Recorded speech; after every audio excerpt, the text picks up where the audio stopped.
Tesla annonce avoir investi 1,5 milliard de dollars américains dans le Bitcoin. La sensation de ce début d'année, le Bitcoin qui a établi un record de près de 35 000 dollars. L'euro, le dollar, ce sont des monnaies qui s'érodent, dont la valeur ne fait que baisser. C'est un danger pour les grandes monnaies, y compris l'euro. D'abord, je dirais que c'est pas une monnaie. Les crypto-actifs, c'est pas des monnaies. Le 15 novembre dernier, je me lance dans le trading de crypto-monnaies et je découvre vraiment tout un univers avec plein de choses super intéressantes que je vais vous partager dans cette vidéo. Et dans cette vidéo, on va voir aussi est-ce que c'est rentable de faire du trading de crypto-monnaies, combien j'ai réussi à me faire en l'espace d'à peu près 3 mois et est-ce que c'est accessible pour tout le monde. On est en mode no limit sur le Bitcoin. Quand ça, il y a au bout d'un moment, ça va durer. Donc pour vous remettre dans le contexte, comment je suis arrivé en fait dans le trading de crypto-monnaie, eh bien si vous avez l'habitude de regarder mes vidéos depuis longtemps, vous savez que j'ai fait pas mal de vidéos où je vous présentais des astuces pour avoir du Bitcoin gratuitement. Du coup avec toutes ces petites vidéos, en fait j'ai gagné de l'argent en affiliation avec les programmes d'affiliation comme sur Coinbase et sur Brave Affiliate, et c'est comme ça que j'ai commencé à m'intéresser au Bitcoin, plus à ce qu'il y avait comme technologie derrière, plus que simplement, voilà, c'est une crypto-monnaie. Et donc, ça m'a constitué mon premier capital pour investir sur les crypto-monnaies. Alors au tout début, j'étais sur Coinbase, puisque c'est là-bas qu'il y avait en fait un programme d'affiliation intéressant.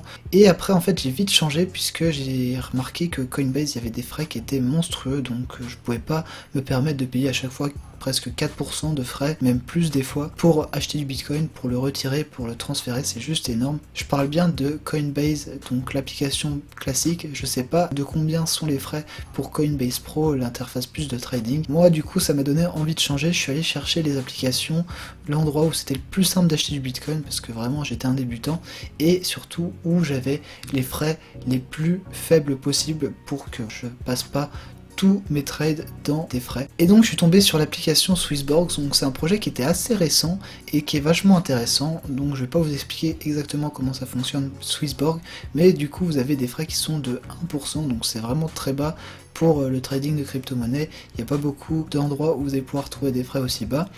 Et c'était ultra sympa puisque l'interface elle est vraiment facile à prendre en main, c'est vraiment très très simple d'acheter des crypto-monnaies, de les revendre. L'interface a été parfaite pour un débutant comme moi.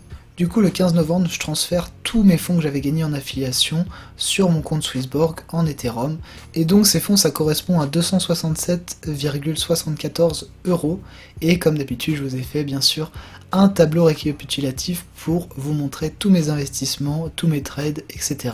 Donc je vous mettrai des screenshots de toutes les transactions que j'ai passées et vous montrer que voilà c'est bien réel, c'est toutes les transactions que j'ai passées sur Swissborg. Du coup rapidement pour vous expliquer un petit peu ce tableau, pour que vous compreniez mieux comment ça fonctionne, alors c'est très simple, vous avez la première colonne pour l'historique, donc les dates à laquelle j'ai passé chaque transaction.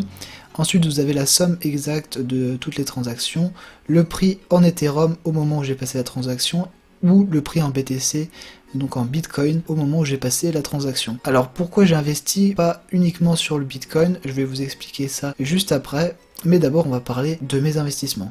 Donc comme je vous l'ai dit, il y a déjà la somme de 267,74 € qui correspond à mes revenus en affiliation, et ensuite j'ai décidé d'investir de ma poche 500 €, donc c'est une très grosse somme pour moi. Mais voilà, je voulais vraiment faire un défi sur le long terme. Donc comme vous le voyez, j'ai investi ces 500 € le 19/11, ils sont arrivés en euros, mais je les ai pas directement transférés en Ethereum. Donc le 19/11, ce que j'ai dans mon portefeuille, c'était les 267,74 € que j'avais investi et qui étaient en Ethereum, donc qui sont déjà en Ethereum, plus 500 € de liquidité en euros que je vais pouvoir investir. Donc le 24/11/2020, je passe vraiment mon premier trade, donc c'est la première fois que je transforme mes Ethers en euros, et je vais vous expliquer pourquoi j'ai mis la somme de 125 €. Alors tout simplement, il y a une technique quand vous êtes débutant pour lisser vos pertes, donc c'est-à-dire pour perdre moins d'argent si jamais le cours s'effondre, et bien c'est de pas tout investir votre capital en une seule fois. Ce qu'il faut faire, c'est mettre par exemple, moi là j'ai séparé mon capital en 4, donc j'ai mis 125 €, j'ai mis un quart de mon capital au prix de 498,77 €. Donc c'est à ce moment-là que l'Ether coûtait assez cher, et donc comme on le voit sur le graphique, on peut voir que là c'était vraiment pas le meilleur trade que j'ai pris, puisque je le prends au moment où en fait l'Ethereum est au plus haut. Donc là c'est pas le meilleur trade que je prends pour entrer sur le marché. Après ce qu'il faut se dire aussi, c'est que il faut vraiment passer à l'action à un moment. C'est plus intéressant d'investir et après d'apprendre de ses erreurs, pourquoi on n'aurait pas dû investir à ce moment-là, etc. Et donc vous allez voir que l'application de cette technique elle va marcher directement, puisque le 26/11 à 19h j'investis de nouveau, et comme vous le voyez j'investis 80 € plus bas presque. Donc si le cours monte, j'aurai beaucoup plus de chances de gagner de l'argent que d'attendre que le cours soit à 498,78 pour commencer à gagner de l'argent avec mon ancien trade. Et je passe du coup mon troisième trade le 4 décembre 2020 à 12h, et là je réinvestis encore une troisième fois 125 € au prix de 491,17 €. Donc on va aller voir est-ce que c'était le meilleur trade à prendre. Donc le 4/12. Donc encore une fois je prends un trade au moment où l'Ethereum est le plus haut. Donc au début j'investissais vraiment dès que ça me prenait, donc je faisais pas attention à la courbe vraiment. J'entendais par exemple quelqu'un qui disait que le cours de l'Ethereum va monter et j'investissais tout de suite. Donc vraiment j'aurais pu investir à des moments beaucoup plus intéressants. Donc c'est pour ça que la technique que je vous ai parlé, d'investir pas tout son capital d'un seul coup, c'est vraiment intéressant. Et on arrive du coup le 16 décembre et là je décide de tout revendre ce que j'avais comme capital, donc les 3 fois 125 € plus les 267,74 € que j'avais mis au tout début. Et au final, eh bien, je fais déjà une plus-value très intéressante puisque je revends l'Ethereum à un prix à 505,54 €, donc à un prix beaucoup plus élevé que toutes les transactions que j'ai passées. Donc au final, je fais déjà un bénéfice intéressant de 94 € si je dis pas de bêtises. Donc plutôt content pour un mois déjà de trading. Vous voyez, je passais pas des trades tous les jours parce que j'avais quand même un montant limité, donc je faisais attention. Donc plutôt content de faire ces bénéfices en un seul mois. Le 21 décembre, je décide de réinvestir un quart de mon nouveau capital que j'ai, et du coup, le prix de l'Ethereum actuellement, il était à 508,01 €. Donc on va aller regarder si là encore c'était un bon trade ou si j'ai encore acheté au plus haut. Donc comme vous le voyez, là j'investis pas au plus haut, donc je suis plutôt content. Pour une fois, je fais pas le meilleur trade de ma vie puisqu'on peut voir qu'après ça continue à baisser. Mais j'achète pas non plus au moment où c'était le plus haut. Ça commence à faire un petit trade plutôt intéressant puisque voilà, vous voyez que le 20, il était à 659 $. Et là, le 21, on est plus à 639, donc j'investis à un moment où c'est un peu plus bas. Donc voilà, on commence déjà à un peu s'améliorer sur les trades qu'on prend. Alors le 21, vous voyez que j'ai rajouté 31 €. Donc pourquoi en fait il y a 31 € qui arrivent de nulle part? Et bien tout simplement parce que j'avais reçu un paiement en Bitcoin, du coup je l'ai transféré directement sur Swissborg. Et au final il s'est avéré que c'était plutôt un trade intéressant. Et comme vous pouvez le voir, le 2 janvier, le prix du Bitcoin explose, on passe de 18 899 à 26 893. Et je prends du coup 12 € de bénéfice, donc j'ai bien fait de les laisser sur Swissborg. On arrive du coup au 3 janvier où je décide de réinvestir de l'argent, donc comme vous voyez j'ai mis 308 € sur de l'Ethereum, et du coup sur le prix de l'Ethereum il était actuellement à 732, donc on va regarder est-ce que le trade était intéressant ou pas. Donc comme vous le voyez là, l'Ethereum il commence juste après à monter fortement. Donc on peut se dire que c'était vraiment un trade intéressant, mais c'est un trade que j'ai pris dans l'urgence parce que comme vous voyez là, à la date actuelle, le 3,01 c'était à 1 heure, mais ce qu'il faut comprendre c'est que moi je l'ai passé le trade à 8 heures, donc ça veut dire que le trade était entre ces deux valeurs à peu près, il avait déjà commencé à monter, mais j'ai eu de la chance qu'il monte. Mais il faut faire attention à ça parce que prendre des trades dans l'urgence c'est souvent la pire chose que vous puissiez faire, donc si jamais vous êtes débutant, faites pas ce genre d'erreur comme j'ai pu le faire. Mais du coup j'ai eu beaucoup de chance parce que le prix du Bitcoin a explosé juste après le 3 janvier et du coup j'ai pu me faire un bénéfice qui, vous allez voir, est vraiment intéressant. Le 7, encore une fois, je décide de réinvestir 250 €. Alors là, les montants, c'est en fait, je prenais 50% du montant qui me restait. Donc voilà, c'était pas un bon calcul. J'aurais dû remettre 216 €. Là, c'est vraiment une erreur de ma part. Et après, voilà, j'ai fait un peu n'importe quoi sur les montants. Vraiment, suivez une méthode jusqu'au bout quand vous la commencez. Faites pas du tout comme moi. Et du coup, le 7 janvier, vous voyez que je reprends un trade. Et là, encore une fois, je reprends un trade. Je sais pas pourquoi j'ai fait ça. Au moment où c'était vraiment le plus haut. Donc vous voyez que ça refait un petit pic à petit peu après quelques jours. Mais c'est vite redescendu très rapidement. C'est pas une bonne chose de faire ça, de prendre un trade juste après une montée qui a été aussi violente comme vous le voyez là. On est vraiment monté on est passé de 777 à carrément 1200. Reprendre un trade à 1200 au moment où c'est le plus haut, c'était vraiment la pire chose que j'ai faite. Donc le 19 janvier, je décide de mettre de l'argent sur le Bitcoin. Alors je vais vous expliquer pourquoi je suis passé du coup de l'Ethereum au Bitcoin. Donc le 19,01 sur l'Ethereum, on peut voir que là, on est vraiment au plus haut. Donc à part peut-être le 10 janvier où on était encore plus haut, le 19 janvier on est vraiment quand même très haut. Et si on regardait sur le cours du Bitcoin le 19 janvier, et comme vous le voyez le 19 janvier, eh bien on vient de reprendre une baisse qui est quand même assez forte puisqu'on passe de 39 000 à 36 000, donc c'est quand même une baisse qui est plutôt importante, donc c'était un trade qui était beaucoup plus intéressant à prendre le 19 janvier sur le Bitcoin. Donc le 21, 22 et le 27, vous avez vu que j'ai quand même bien changé au niveau de mon budget. Là j'ai mis 150 €, 112, 112, donc j'ai vraiment séparé mes montants. Et encore une fois, on peut voir que cette méthode elle fonctionne, puisque si on compare juste du 21 au 22, eh bien on peut voir que le 21 il était à 984 et le 22 il est à 953, donc c'était très intéressant de prendre cette technique puisque j'arrive à prendre un nouveau trade à un prix beaucoup plus bas sur l'Ethereum. Et donc le 27 je prends mon dernier trade avec 112 € de capital et je le prends encore une fois sur Bitcoin, donc je pense que c'est exactement la même explication si on va regarder le 27 sur l'Ethereum. Donc comme on peut le voir, le 27, il n'est pas à son plus haut, mais il est quand même assez haut. Et comme vous le voyez sur le Bitcoin, c'est plutôt intéressant parce qu'on est vraiment tout en bas là. Il y avait juste eu ce point qui était un petit peu plus bas. J'aurais pu le prendre le lendemain, et bien j'aurais encore pris un trade encore meilleur. Mais voilà, on peut voir que par rapport au sommet qu'il y a eu ici, c'était un trade qui était pas trop mal le 27. Et du coup, le 29, je décide de tout liquider. Donc moi, je voulais vraiment prendre tout mon capital, je voulais vraiment le sécuriser parce qu'à ce moment-là, et bien tout l'argent que j'en avais mis, c'était quand même une grosse somme pour moi. Donc voilà, je voulais vraiment absolument le sécuriser et j'avais peur que le cours vraiment baisse d'un coup et que je perde du coup tout ce que j'avais gagné. C'est pour ça qu'on vous dit souvent quand vous commencez le trading de pas investir de l'argent que vous pouvez pas vous permettre de perdre, parce que en fait au final eh bien ça se ressent en fait dans vos trades, vous faites des décisions qui sont pas du tout bonnes pour avoir un capital qui augmente rapidement.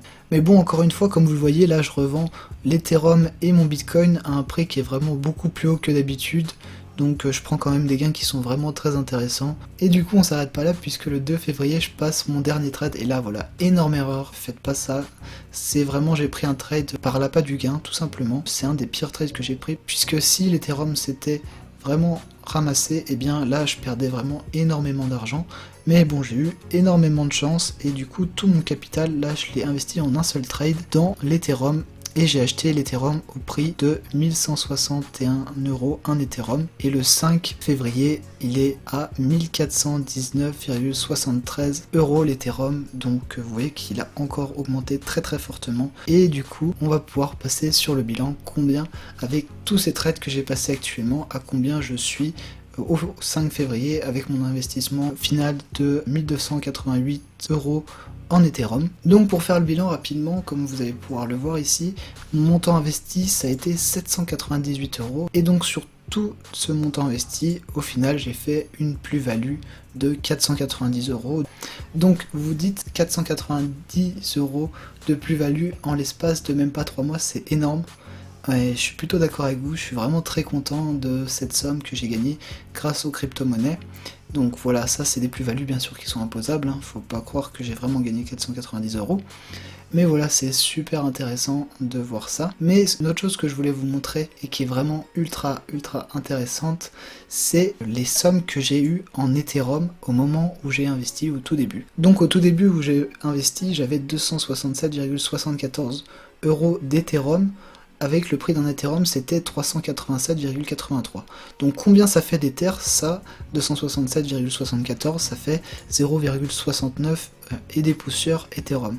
Et ensuite, j'ai investi 500 €. Donc ce que j'ai fait, c'est que, pour simplifier le calcul, j'ai pris au prix de 401,28 € un Ethereum, donc au moment en fait où j'ai posé mes 500 € en euros. Si on fait le calcul actuellement, donc de ce total d'Ethereum, ça me fait 1,93 Ethereum à peu près.